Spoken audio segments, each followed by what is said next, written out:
अगर हमने एक कैंडल के ऊपर या मोमबत्ती के ऊपर ग्लास रखा तो वो कैंडल के अंदर मतलब ग्लास के अंदर जितना ऑक्सीजन है, जितनी हवा है, वो यूज़ कर लेगा, उतनी कैंडल जलेगी और फिर बुझ जाएगी। ऐसा क्यों होता है कि उसके अंदर ऑक्सीजन का आना ख़त्म हो जाता है, तो कैंडल इजीली बुझ जाती है।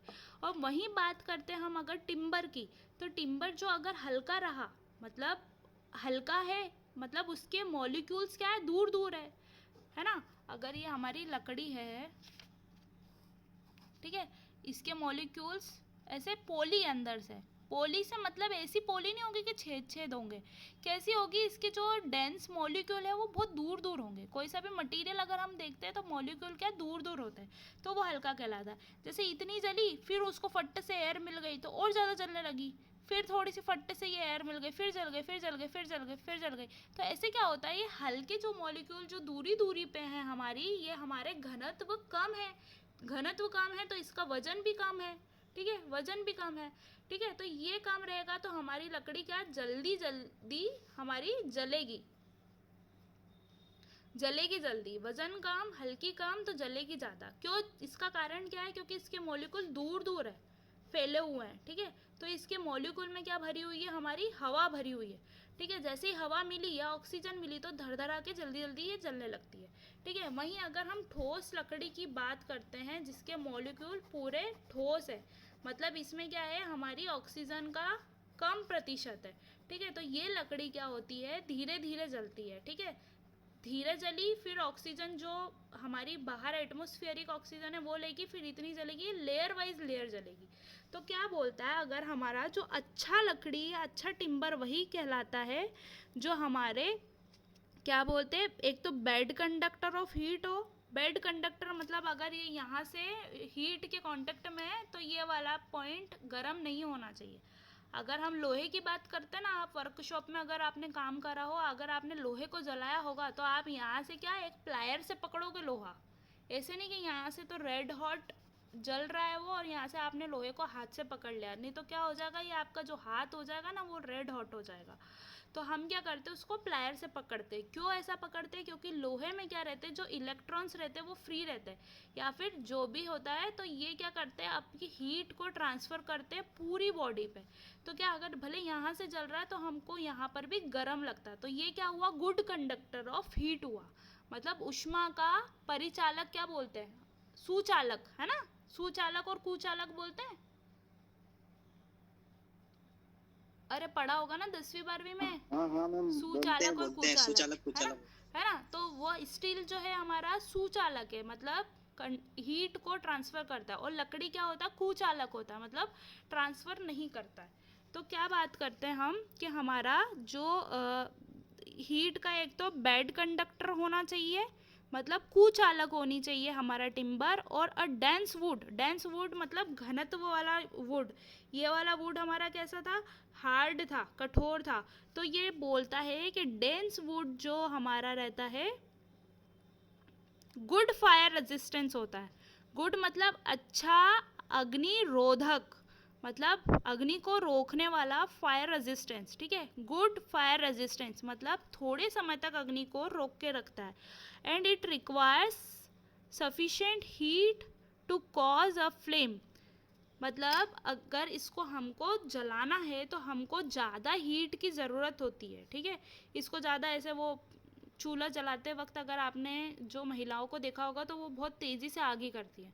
तो क्या होता है, वो पोली लकड़ी ढूंढती है, ज़्यादा से ज़्यादा पोली लकड़ी ढूंढती है, क्योंकि वो आग जल्दी पकड़ता है। आग जल्दी पकड़ता है, एक तो ये पोली रहती है और दूसरा वो आगे देती है तो उससे जल्दी आग पकड़ती है। और डेंस लकड़ी जो रहती है वो धीरे धीरे जलती है। तो अगर हम हमारे मटेरियल का यूज़ कर रहे हैं तो कभी भी हमको अग्नि से तो कोई काम ही नहीं है, तो हम चाहते हैं कि ज़्यादा से ज़्यादा हमको कठोर मिले और डेंस मिले मटेरियल, ताकि क्या हो, अगर अग्नि की आगजनी की केस हो तो वो धीरे मतलब देरी से जले, ऐसा नहीं धर धरा के जले, तो वो बाकी चीज़ें भी और जला के अपने साथ ले जाएगा, ठीक है। अब बात करते हैं हमारा good timber should have low water permeability. अच्छा टिम्बर तभी कहलाएगा जब वो पानी को जल्दी से ट्रांसफ़र नहीं करे। देखो, अगर पेड़ है, पेड़ लगा हुआ है, ठीक है, आप पानी देते हो तो ये क्या जड़ों से पानी लेता है और ये यहाँ तक ले जाके देता है पत्तियों को, फिर ये फलता फूलता है। ठीक है, तो क्या होता है इसमें क्या रहती है, पाइपिंग कैपेसिटी रहती है हमारी लकड़ी में। अगर ये पानी में डूबा हुआ है, पानी इसको मिल रहा है, आपने यहाँ से पानी डाला, ठीक है, पानी मिल रहा है, तो परमीएबिलिटी मतलब पानी ये ट्रांसफ़र कर सकता है। कहाँ ट्रांसफ़र करता है ये पेड़, फोटोसिंथेसिस की प्रक्रिया होने तक के लिए ट्रांसफ़र करता है। ठीक है, तभी ये फलता फूलता है। तो जो पानी चढ़ाने की या पाइपिंग कंडीशन होती है उसको बोलते हैं हम परमीएबिलिटी। एक इस चीज़ से समझना और एक दूसरी चीज़ से समझना है। वापस से मैं इस उदाहरण पे आ रही हूँ।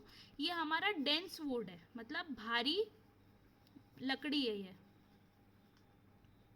लकड़ी लिखा ना, लड़की तो नहीं लिखा, लकड़ी। ठीक है, और ये हमारी कौन सी है, हल्की है। अब इसमें क्या है, पोलापन है ना, इसमें क्या है, डेंस है, मतलब इसमें क्या है, पोरस है, ये छिद्र वाली है। ठीक है, अगर मैं यहाँ से पानी में इसको डुबो दूंगी तो ये छिद्र में पानी भरा जाएगा, फिर पानी भरा जाएगा, फिर पानी भरा जाएगा, फिर पानी भरा जाएगा, पानी भरता भरता भरता भरता निकल जाएगा, है ना। मतलब इसमें क्या होगी, परमीएबिलिटी हो गई, पानी ट्रांसफर होने लगा। ठीक है, अब वहीं इसकी बात करती हूँ। अगर मैंने इसमें पानी भरा तो इसमें निकलेगा, मैं ये नहीं बोल रहा हूँ कि इसमें पानी ट्रांसफर नहीं होगा, मगर ये देरी से निकलेगा।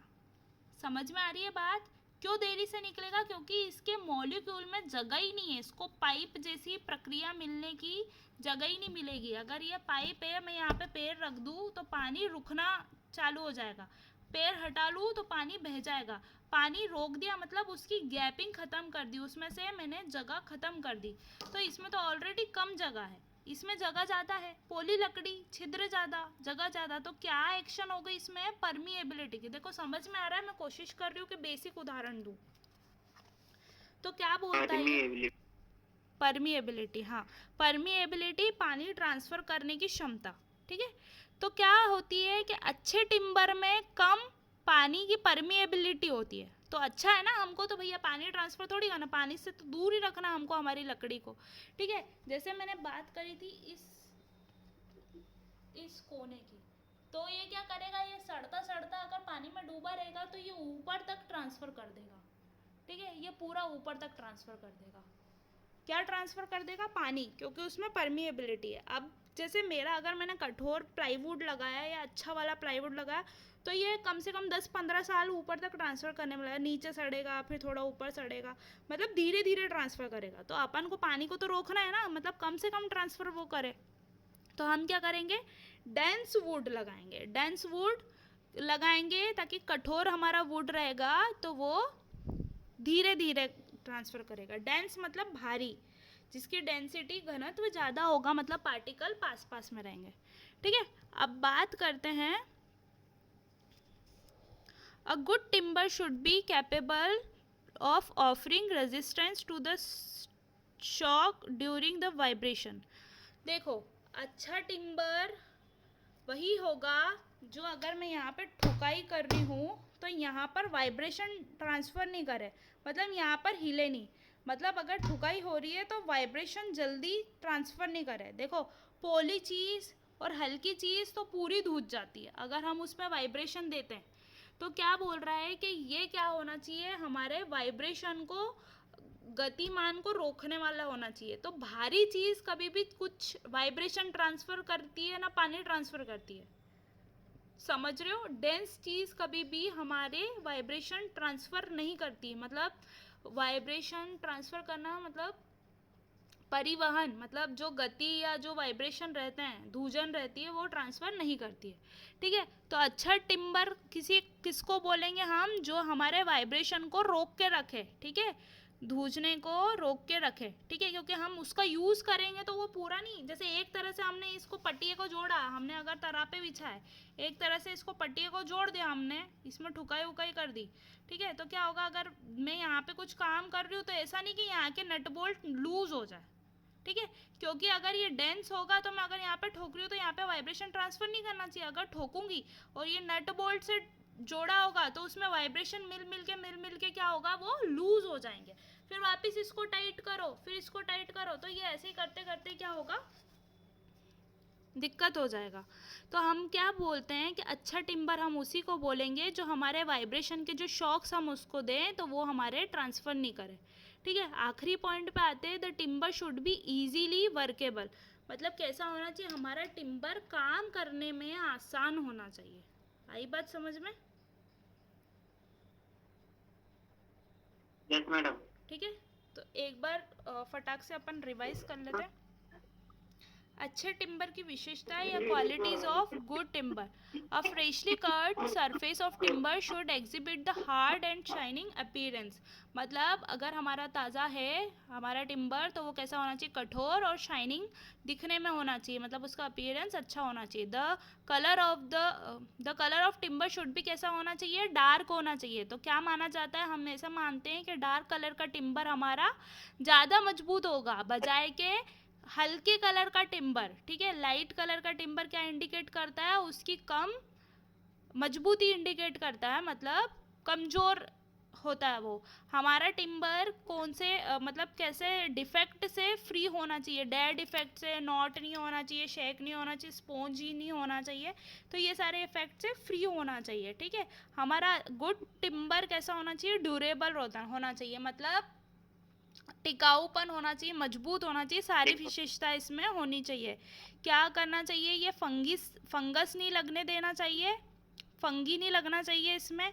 फिजिकली भी स्ट्रांग होना चाहिए, केमिकली भी स्ट्रांग होना चाहिए और मैकेनिकल भी स्ट्रांग होना चाहिए। ठीक है, अगला पॉइंट बोलता है कि अच्छा टिम्बर सोनोरस साउंड क्रिएट करना चाहिए। मतलब दो टिम्बर को अगर हम बजाएंगे, ऐसे ठोक के बजाएंगे तो कैसा मधुर साउंड आना चाहिए। ठीक है, ये चीज़ भी इंडिकेट करता है कि हमारा कितना डेंस मटेरियल है, मतलब हमारा टिम्बर जो हमारा पदार्थ है, लकड़ी है, जो हमारी कितनी मजबूत है, कितनी डेंस है और कितनी ठोस है। ठीक है, अब good timber should be capable of retaining it shape during the seasoning. सुखाते वक्त या इसको नमी युक्त बनाते वक्त इसका जो शेप होना चाहिए उसमें ज़्यादा चेंजेस नहीं आना चाहिए। ठीक है, शेप जो होना चाहिए हमारी लकड़ी का बिगड़ना नहीं चाहिए। ठीक है, अच्छा timber offers resistance of being penetrated by other body. ठीक है, हमारा अच्छा टिम्बर या अच्छी लकड़ी तभी कहलाएगी तब अगर हम उसमें कोई सी दूसरी बॉडी को इंसर्ट करते हैं या ठोकते हैं तो वो कैसा होना चाहिए, रेजिस्ट करना चाहिए, मतलब उसका विरोध करना चाहिए, थोड़ा हार्ड होना चाहिए। ठीक है,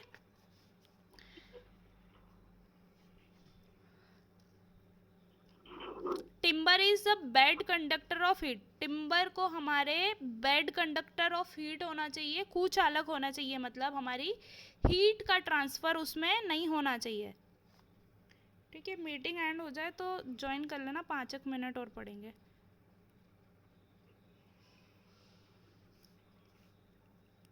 क्या बोल रहा है कि हमारे टिम्बर को बेड कंडक्टर होना चाहिए, मतलब हीट का ट्रांसफ़र उसमें नहीं होना चाहिए।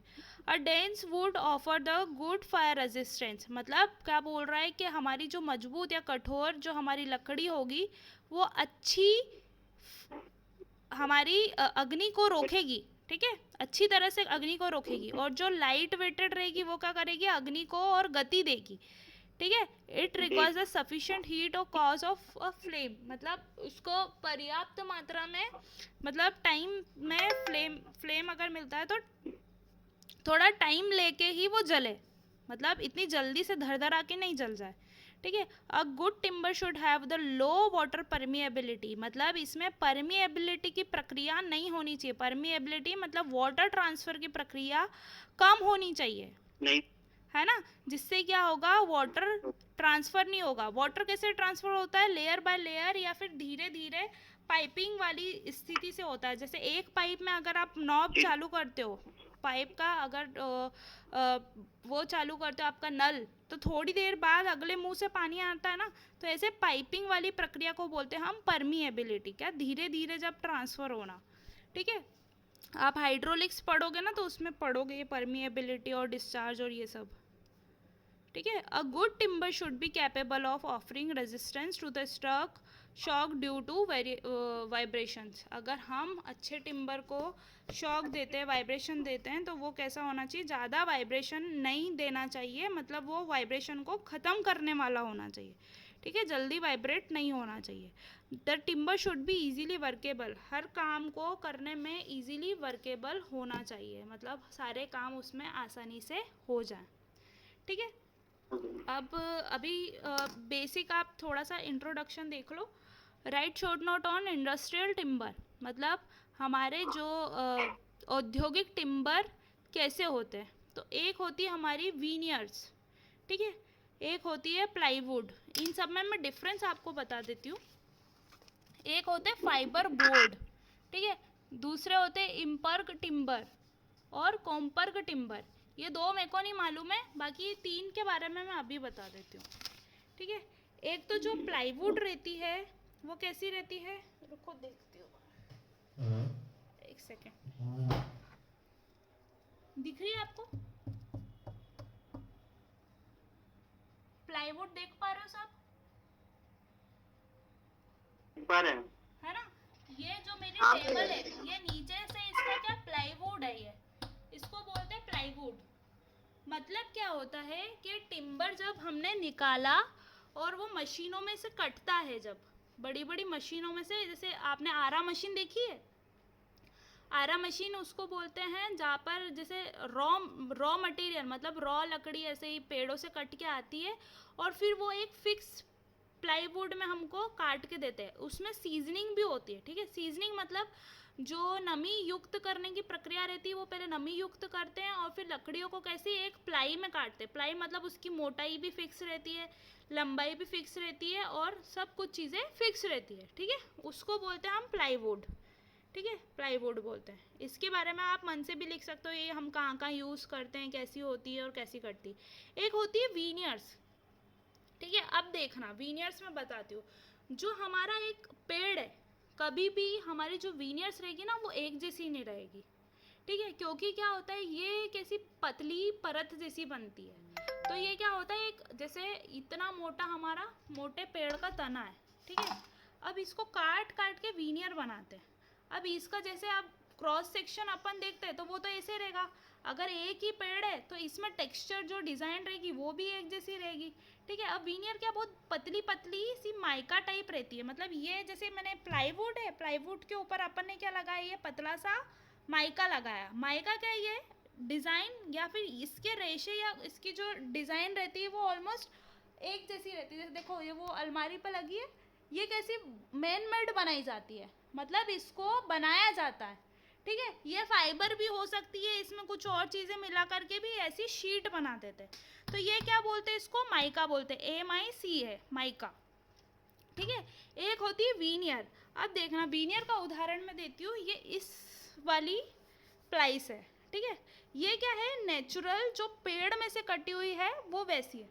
देखना इसके रेशे आपको दिख रहे हैं लाइट में, कैसे ऐसे आड़े रेशे हैं, ठीक है। फिर इसकी घिसाई होकर के इसमें कलर उड़ता है। अब इसके रेशे देखो, इसके रेशे कैसे खड़े रेशे हैं, दिख रहा है, और इनके रेशों में डिफरेंस दिखता है। ये देखो इसके रेशे देखो अलग रेशे हैं, इनके सबके रेशों में डिफरेंस रहता है, क्योंकि ये क्या रहता है, हमारा जो नेचुरल वुड रहता है उसमें से ही ये निकाला जाता है। दिख रहा है आपको, ये क्या रहती है, और ये वाली जो है ये माइका है, ठीक है। ये जो है ये माइका है क्योंकि इसको बनाया जाता है, ठीक है, ये नेचुरल नहीं रहती। तो वीनियर की बात करते हैं, वीनियर जब हम बनाते हैं तो हमारा जो नेचुरल पेड़ का तना रहता है वो वैसे ही हमको मिलता है,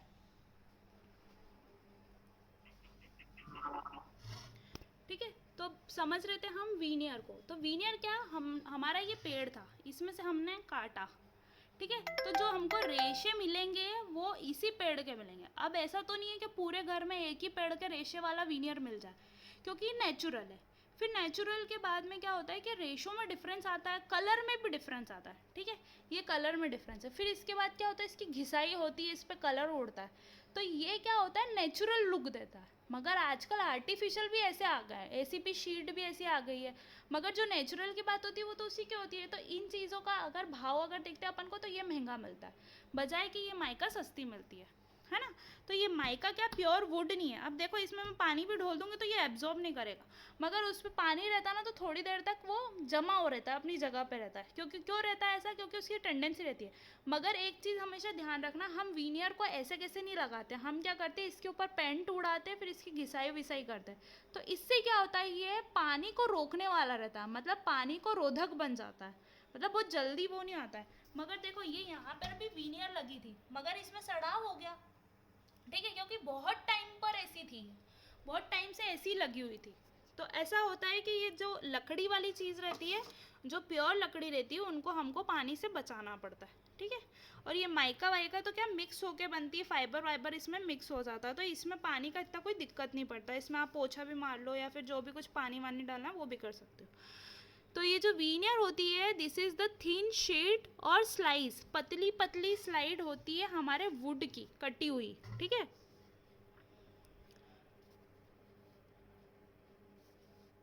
यहाँ थे ना, शीट और slice of the wood of the superior quality, मतलब अच्छे पेड़ की क्वालिटी का हम क्या करते हैं, पतली पतली थिन शीट बनाते हैं। The thickness of veneer varies 0.4 mm, मतलब समझ रहे हो 1 mm तक की भी नहीं होती है ये, 0.4 mm से 6 mm तक की भी होती है, ठीक है। मतलब इतना पतला और इतना थीन काटते हैं। अगर हम स्केल से नापने जाएं तो कितना mm वाला पार्ट आपको पता है ना, स्केल का कितना होता है।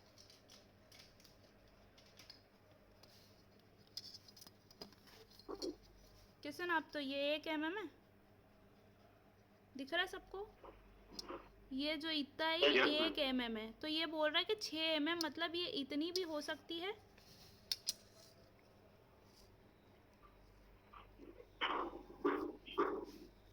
ये इतनी 6 mm तक, क्या 6 mm इतनी भी हो सकती है, मतलब इससे ज़्यादा मोटी फिर वीनियर नहीं बोलेंगे, फिर वो प्लाई की गिनती में आ जाएगी, ठीक है। इतनी भी हो सकती है, और बिल्कुल छोटी से छोटी पतली भी हो सकती है। मतलब पतली का तो हम नहीं यूज़ करते, क्योंकि क्या वो तो लगाने में ही टूट फूट जाती है, क्रैक व्रैक आ जाएंगे, तो इतनी पतली का हमको कोई उपयोग नहीं रहता है। तो क्या बोलते हैं कि वीनियर बहुत पतली रहती है, से वो प्लाई इतनी मोटी सी रहती है, प्लाई अलग होती है और वीनियर अलग होती है, ठीक है। They are obtain by the rotating a log of wood against a sharp knife of rotatory cutter और सॉ, मतलब आरी को बोलते सॉ, और जो शार्प नाइफ रहता है उससे काटते हैं।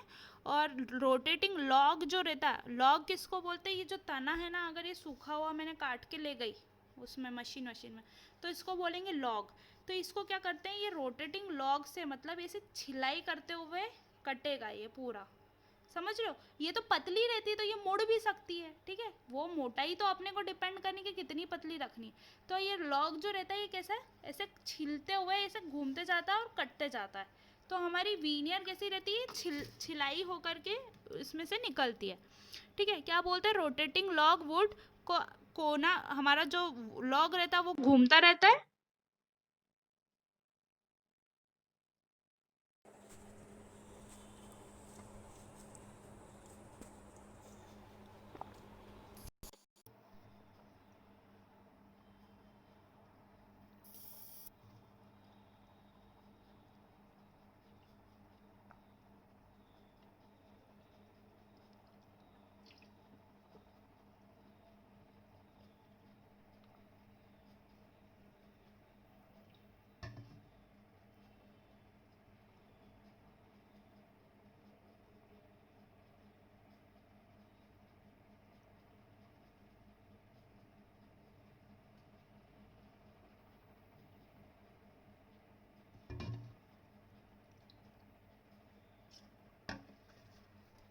लकड़ी का जो तना रहता है इसमें शार्प ऐसा नाइफ रहता है, मतलब ऐसे चाकू या आरी टाइप जो रहता है। और ये लॉग कैसे लगातार घूमता रहता है, मतलब ये ऐसे आड़े भी पड़े हुए रहते हैं, आड़े घूमते हुए भी देखे हैं मैंने कितनी बार। तो क्या होता है कि ये रोटेट होता जाता है और इसकी छिलाई होते हुए ये पतली पतली वीनियर का निर्माण होता जाता है, ठीक है। अब देखो क्या होगा, ये एक ही पेड़ की वीनियर है तो इसके टेक्सचर एक जैसे रहेंगे, ठीक है। जरूरी नहीं दूसरा पेड़ आए तो दूसरा पेड़ का हो सकता है कलर सेम हो या अच्छा हार्ड हो, वो भी देख सकते हैं अपन, मगर ज़रूरी नहीं है इसके अंदर जो रेशे बने हुए होंगे वो एक जैसे होंगे। जैसे वो देख रहे हो आप, वो उसके रेशे कैसे आड़े हैं, अब वो हमने खड़ी लगा दी, कहीं टुकड़ी पुटकी लगा दी, तो क्या होता है कि इनके रेशे भी एक जैसे नहीं मिलेंगे। अगर एक जैसे रेशे नहीं मिलेंगे, एक जैसा कलर नहीं मिलेगा, तो क्या मानेंगे, ऐसा भद्दा सा दिखेगा, अजीब लगेगा, ठीक है, क्योंकि ये नेचुरल चीज़ है, नेचुरल चीज़ के रेशे अच्छे लगते हैं, ठीक है, वो चीज़ होती है। इंटीरियर के बारे में बात करते तो अब बात करते हैं कि क्या होता है कि ऐसे रोटेट, हमारे जो नाइफ रहते हैं वो रोटेट होते जाते हैं और कटर से के थ्रू कटते जाते हैं। The process of preparing sheet of the veneer is known as the veneering. क्या बोलते हैं इस प्रोसेस को, जिस प्रोसेस से हमारी वीनियर बन के निकलती है, ऐसे रोटेटिंग होके हमारा जो लकड़ी का तना रहता है या लॉग बोल लो, वो कैसा रहता है, शार्प नाइफ के एज से ऐसा निकलता है, और जिस प्रोसेस से हमारी पूरी वीनियर निकलती है उसको बोलते हैं वीनियरिंग।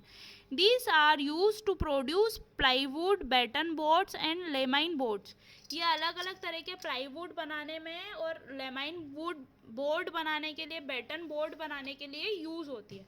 मतलब अलग अलग जगहों पे फर्नीचर पे बनाने के लिए यूज़ होती है। आई इतनी बात समझ में?